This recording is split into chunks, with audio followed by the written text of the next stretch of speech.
France Maghreb 2, France Maghreb 2. Là, Le LGF, votre émission quotidienne de 16h à 18h, ravi de vous retrouver avec aujourd'hui Mam qui est avec nous et qui nous fera ses deux chroniques bien entendu, mais qui va participer aussi. Aujourd'hui, il va faire cette double casquette, Mam, avec nous. Farid Tamsamani, enseignant et dans l'intelligence économique sur France Maghreb 2. Alors on va commencer notre premier débat.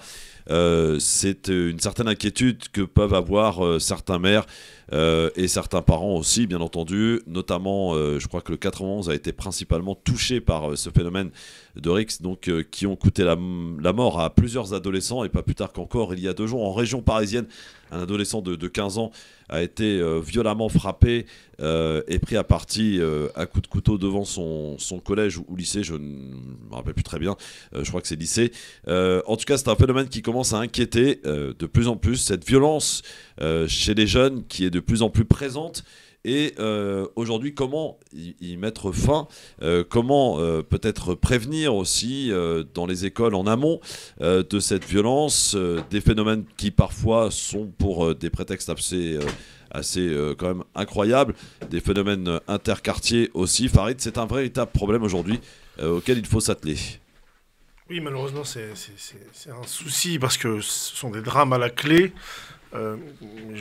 Sans faire ici de sociologie de bas étage, c'est un vieux problème. C'est quelque chose qui est très ancien. Je ne sais pas si les anciens se souviennent, mais sans remonter aux Apaches, dans les années 80 et surtout dans les milieux des années 90, on a eu beaucoup de RICS qui ont été mortels dans un certain nombre de territoires du pays. Et là, en fait, on s'aperçoit qu'en fait, il y a une banalisation d'une certaine manière de ce phénomène. Je rappelle que derrière, ce sont des gens qui sont le plus souvent très jeunes. Quand ils sont eux-mêmes concernés par la RICS, hein. Parfois, vous avez même des gens qui sont absolument pas concernés et qui prennent, par exemple, ce qu'on appelle les dommages collatéraux. Les dommages collatéraux.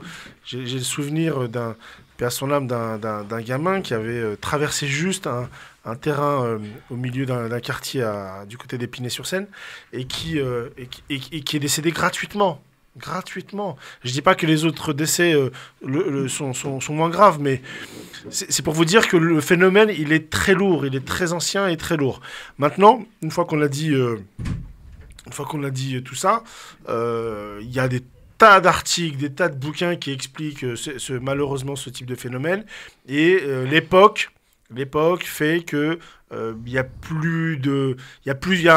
plusieurs facteurs qui accentuent ce phénomène-là. Mais c'est quelque chose de très ancien, de très vieux.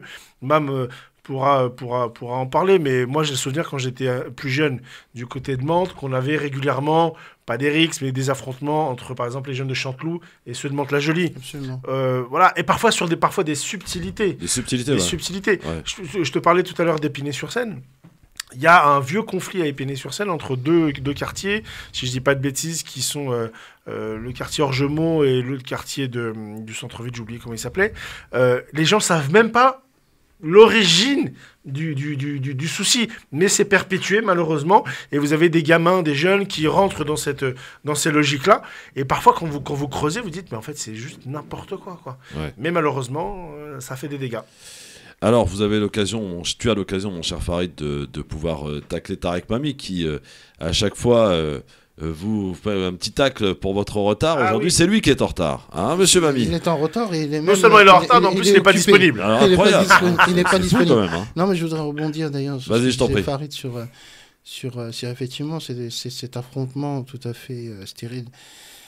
Quand on y pense avec le recul entre Mantes-la-Jolie et Chanteloup-les-Vignes, et qui avait atteint son paroxysme, je me souviens très très bien, en 2001, avec ce fameux affrontement historique entre les jeunes de Mantes et les jeunes de Chanteloup qui se sont croisés à la Défense, qui ont retourné les 4 temps comme jamais.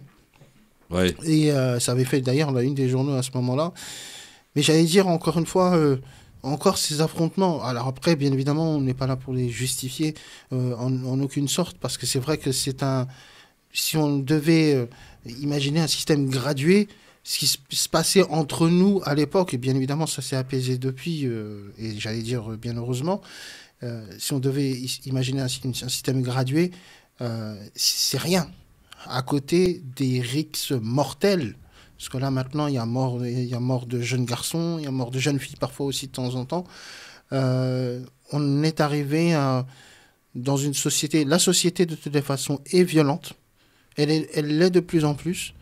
C'est aussi la génération jeux vidéo XXL, avec des phénomènes où on n'arrive pas forcément à faire la distinction entre la réalité et la fiction. Et où il s'agit simplement que l'arme blanche est devenue finalement une arme de défense, comme le poing qu'on avait auparavant, il y a quelques années. Et on ne se dit pas que ces armes peuvent tuer, et ne se rendent pas forcément compte des conséquences que ça porte une fois le coup porté, et des conséquences qu'il va y avoir après, c'est-à-dire, voilà, il faudra en répondre devant la justice, devant la police. Et ces adolescents qui sont pour la plupart, voilà, des gamins qui n'ont pas forcément voilà, la notion du bien et du mal, ou en tout cas ils l'ont, mais de façon très biaisée, avec tout ce qu'ils regardent à la télé, tout ce qu'ils regardent sur Internet. Voilà, c'est un phénomène de mode aussi. Cette violence qui est devenue en fait monnaie courante aujourd'hui, que ce soit sur les réseaux sociaux, mais aussi dans les différentes séries, également à travers des jeux vidéo aussi, hein. Beaucoup ont comme exemple des jeux vidéo qui sont ultra violents. Aujourd'hui, on s'en aperçoit. La question est toute simple: comment peut-être y mettre fin à ce phénomène de bandes qui ont toujours existé, c'est vrai, mais qui ont pris un caractère dramatique avec la mort de jeunes adolescents. Et c'est à chaque fois des morts de trop, Farid. Est-ce qu'il y a des solutions concrètes aujourd'hui à envisager, à explorer, pour qu'on mette fin à ce type de violence, à ce type de phénomène? Ouais, il y a forcément beaucoup de solutions à proposer. Je suis pas certain qu'elles soient duplicables partout, parce que je pense que chaque territoire ou chaque histoire de territoire est particulière.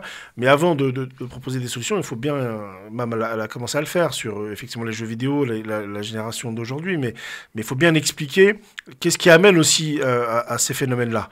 Il y a un élément, il y a bien sûr, il y a plusieurs facteurs, mais au-delà de parler de la structure familiale, au-delà de parler de l'histoire parfois, il y a une accélération du phénomène avec le narcotrafic, pardon.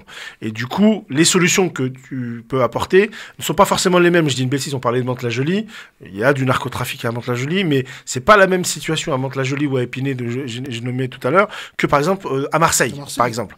Où Marseille, en fait, c'est quasiment monnaie courante entre quartiers, mais parce que en fait, le trafic de drogue, il est ce qu'il est. Donc la réponse, par exemple, à Marseille, elle est très simple. Je suis même pas sûr que ça soit une réponse, mais en vérité, c'est l'éradication. C'est pas vraiment du phénomène de rix à Marseille, c'est plutôt des règlements de compte en matière de stupéfiants. Ouais. Là, on parle vraiment de jeunes qui se font massacrer, il n'y a pas d'autre mot, par plusieurs autres adolescents, donc en bande. C'est violent, très violent. Mais pourquoi ils sont massacrés?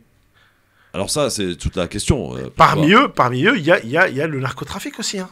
Oui. Parce que à Marseille, c'est souvent, tu vois, c'est du règlement de compte. C'est du règlement de compte. Un mec qui vient en moto, qui tire dans le tas, et voilà. Oui, ouais, pas que. Hein. Mais t'as raison. Marseille, c'est assez particulier, c'est assez spécifique. Ouais. Mais par exemple, si on va parler de la région parisienne, des territoires en tout cas moi je connais un peu plus, qu'est-ce qu'il faut faire? Il y a l'aspect répressif qui est important, qu'il faut accélérer. Quand tu sais qu'en fait parfois quand il y a des rixes, parfois les forces de l'ordre en fait ont quasiment presque rien à faire. Ouais. Donc du coup il y a cet aspect-là. Le risque pour quelqu'un aujourd'hui de mettre un coup, il est quoi? Tant qu'en fait t'accélères pas l'aspect répressif, eh ben la peur elle sera pas là. Ensuite, eh ben il faut remettre de l'humain sur les territoires, c'est-à-dire que à une époque il y avait un tissu associatif qui était beaucoup plus important. Ce qu'on appelait aussi les éducateurs. Oui, les éducateurs. Bon, il y a le terme que j'apprécie, que j'aime pas beaucoup, qui est le fameux terme des grands frères par exemple. Mais tous ces aspects-là qu'il faut réintégrer. Pourquoi? Parce que en fait, c'est très simple. Un gamin, c'est un être humain qui se construit. Et quand il y a du passif, c'est-à-dire que quand il y a un manque, soit familial, soit éducatif, soit pour différentes raisons, enfin, il va le combler à côté. Et comment on le comble à côté? C'est soit le phénomène de bande, comme tu le cites, mais ça peut être également... ça peut être plein de choses. Et donc, du coup, il faut remettre de la pédagogie, il faut remettre de l'être humain, mais tout ça, ça coûte beaucoup d'argent. Et j'ai pas l'impression qu'en fait, les autorités, quelles qu'elles soient, aient vraiment conscience de ça. La preuve, on parle quand on en parle, parce qu'en fait, il y a eu un décès récemment. Ouais. Dans 2 jours, on va passer à autre chose. Or, la personne qui n'est plus de ce monde, pour la famille, en fait, c'est un déchirement Ouais. éternel. C'est ça. Donc du coup, il faut pas avoir. Moi, j'estime qu'il faut pas avoir peur de mettre les moyens là où on en a besoin. Et là-dessus, sur ces territoires-là, il faut le faire. Après, est-ce qu'on va régler toutes les rixes potentielles? J'y crois pas beaucoup. Mais il faut mettre les moyens. Et les moyens, c'est de l'argent. Précisons et rappelons quand même que nous qui sommes d'une certaine génération, mon cher Farid, ce genre de choses a toujours existé. Mais aujourd'hui, la seule différence, c'est que ça a pris un caractère beaucoup plus violent, avec des morts à la clé. À l'époque, c'est vrai que c'était monnaie courante en fait que deux bandes se rencontrent pour X ou Y raison, pour l'histoire d'une fille, pour l'histoire de ceci, cela. Ça se termine à coup de poing et voilà, ça n'est pas plus loin. Aujourd'hui, vous avez l'apparition d'armes blanches, d'armes tout court d'ailleurs. On l'a vu d'ailleurs dans une rixe précédente, à coup de marteau. C'est extrêmement violent. C'est ça aujourd'hui qu'il faut dénoncer et qui a pris de l'ampleur en fait. Il y a un autre élément qui... déjà, premièrement, c'est la multiplication des armes. Tu as complètement raison, Christophe. C'est qu'aujourd'hui, en fait, on peut trouver de l'armement très, très facilement. Ce qui est peut-être un peu plus délicat, à mon avis, il y a 10, 15, 20 ans. Ensuite, il y a un autre élément, c'est que j'ai parlé tout à l'heure de la construction de l'individu, notamment dans sa jeunesse. Les rixes, elles pouvait presque s'arrêter parce qu'il y avait un tissu familial, parce qu'il y avait tout un écosystème qui faisait les grands frères, etc. Le service militaire aussi, qui permettait aussi de tempérer, en tout cas de casser la dynamique de la violence. Aujourd'hui, il n'existe pas, donc du coup, au lieu de s'arrêter, finalement, il s'amplifie. Et puis après, il y a le phénomène de la prison aussi. Quand vous avez des plus grands qui font les allers-retours, malheureusement dans les maisons d'arrêt, ça donne aussi un sentiment aux plus jeunes que finalement c'est pas si grave que ça. On parlait tout à l'heure des drames, mais aujourd'hui assassiner quelqu'un au bord d'une risque, vous risquez quoi? On risque quoi objectivement? Et puis sincèrement aussi, il y a beaucoup de jeunes, même pareil, qui le fait d'aller en prison, c'est comme passer comme un homme fort, un homme qui n'a peur de rien. Et pour certains, voilà, c'est un petit passage en prison. C'est pas forcément d'ailleurs un moyen de pouvoir calmer l'individu. Au contraire, parfois ça le renforce encore davantage dans sa délinquance. Parmi les plus anciennes générations, c'était déjà un petit peu le cas. Mais je pense que dans les générations un petit peu plus récentes, dans lesquelles nous pouvons nous englober dedans, et les générations un petit peu plus tard, c'est aussi l'américanisation de cette forme de violence que nous vivons maintenant aujourd'hui dans nos sociétés. C'est-à-dire que ce phénomène-là, on le voyait il y a encore quelques années dans les clips de Tupac Shakur. Moi, je me souviens de l'assassinat de Notorious Big et même de Tupac. C'était quand même, c'était quand même quelque chose. Et aujourd'hui, on a tendance à glorifier ces gens-là en essayant de mettre en place des espèces de légendes. En disant, voilà, bon, la personne qui est tuée, bon, voilà, paix à son âme, on peut rien y faire, mais on le garde toujours. Le phénomène des clips de rap américain, où on voit, justement, le phénomène des rixes. Rappelez-vous ce qui s'est passé à l'aéroport d'Orly, avec Booba, notamment, et comment il s'appelle l'autre comment il s'appelle, là? Caris. Booba Caris. Ouais, je suis pas sûr que c'est pas le spectacle, Farid. En plein aéroport, les mecs se tapent dessus. Oui, dans ce sens-là, oui, le spectacle, t'as raison. Voilà. Et vous aviez d'ailleurs il y a plein d'adolescents dans les cours de récré qui se disaient, moi je suis Booba, moi je suis Caris, etc. Enfin, on a banalisé en fait une espèce de violence en fait. C'est ça. Non, mais t'as complètement raison. C'est pour ça qu'en fait, pour moi, il y a deux éléments. Tu parlais de solutions tout à l'heure. Il y a des éléments qui non pas ne permettront pas d'arrêter complètement ce phénomène-là, mais ils vont le limiter. C'est la cellule familiale et c'est l'école. L'institution qui est l'éducation nationale. Or, on s'aperçoit qu'on vit une époque, tout à l'heure, Mam parlait d'américanisation, et il a complètement raison. On s'aperçoit que l'école, plus on avance, plus d'une certaine manière, en fait, elle abandonne plus ou moins ces territoires ou ces jeunes-là. Et les cellules familiales, elles subissent comme toutes les autres cellules familiales, c'est-à-dire très souvent des familles monoparentales, très souvent beaucoup de précarité dans tout ça. Donc il ne faut pas oublier, c'est que la précarité a amené parfois des tissus qui se décomposent, des tissus familiaux qui se décomposent, et ça amène à des sentiments de je vais faire autre chose, je vais voir autre chose, parce que moi je suis persuadé qu'on ne naît pas délinquant, je suis persuadé qu'on ne le devient pas naturellement, mais c'est que l'abandon ou la force des choses voilà. vous amène à rencontrer soit les mauvaises personnes, Ouais. soit à faire des bêtises. Ouais. Et tout à l'heure, tu parlais de la prison. Vous avez complètement raison, mais la prison, à la base, ça sert à d'une certaine manière, punir celui ou celle qui a fauté, Ouais. et potentiellement Est-ce que c'est la le réponse corriger aujourd'hui de manière à ce qu'il soit réinséré dans la société, de manière à ce qu'il ne fasse plus la même bêtise. Est-ce que c'est la réponse systématique aujourd'hui? C'est ça la question. Bah, on s'aperçoit qu'il n'y a pas assez de place déjà, Ouais, premièrement. déjà. Donc du coup, tout le monde ne rentre pas en Même prison. un adolescent qui vient tout juste de sortir de la puberté, mélangé avec des gens qui ont quand même commis des meurtres ou qui ont fait des choses assez Ouais, plus graves. en réalité, ils sont pas mélangés. Hein. Attention, c'est Ouais, beaucoup comme plus. vous retrouvez en maison d'arrêt avec la surpopulation, Farid. Ouais, alors, on se retrouve. À Villepinte, par exemple, tu peux, si tu rentres, par exemple, pour un problème de permis ou je ne sais quoi, tu peux te retrouver avec des mecs qui ont fait du trafic de stupes. Donc, au bout d'un moment. Alors, ce qui est sûr, c'est que la prison, au lieu de corriger et de réinsérer la personne, en fait, elle accélère C'est ça. le mouvement de délinquance. Mais il faut quand même tempérer sur une chose, c'est que on rentre pas en prison du jour au lendemain comme ça. Enfin, même s'il peut y avoir, ça peut être le cas de temps en temps, mais la réalité, c'est que le système, c'est qu'il y a tellement peu de place Ouais. qu'en réalité, on pousse les gens. D'ailleurs, on a créé même un truc qui s'appelle le bracelet électronique. Bracelet électronique. On pousse les gens à justement ne pas y aller forcément. Donc, après, c'est C'est une critiquable. bonne chose, hein, le bracelet, hein, pour certains. Oui, je pense que ça a dû, à mon avis, atténuer certaines dynamiques chez certains, Ouais. et qui auraient pu effectivement finir beaucoup plus mal, c'est évident. Ouais. Ouais. En tout cas, voilà un phénomène qu'on souhaitait évoquer aujourd'hui parce que c'est vrai qu'il est grandissant, il est inquiétant aussi.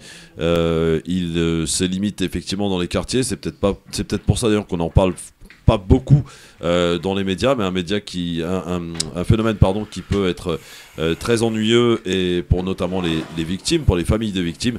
Ce sont là encore une fois des adolescents qui sont principalement touchés, bien entendu, comme l'exemple en est donné de ce qui s'est passé il y a 2 jours. France Maghreb 2, France Maghreb 2. Là,